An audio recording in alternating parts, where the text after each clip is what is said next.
کے پیارے حبیب تحیت و ثنا کے بارگاہ میں اسرائیل نے دست بستار کی، یا رسول اللہ جو آپ کا امتی ہوگا، جو آپ کا نام سن کے انگوٹھی چومنے والا ہوگا، جو آپ پر درود و سلام پڑھنے والا ہوگا، جو آپ سے محبت کرنے والا ہوگا، جو آپ کی تعلیمات پر عمل کرنے والا ہوگا،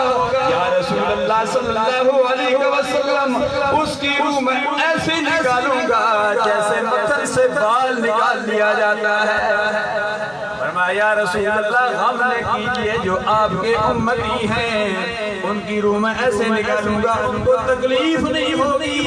جو آپ کے امتی نہیں ہیں، جو سرکار آپ کی گستاخ ہیں، یا رسول اللہ جو آپ سے دور ہیں، یا رسول اللہ ان کی روح میں ایسے نکالوں گا جیسے خاردار جھاڑی میں کپڑا پھنس جائے،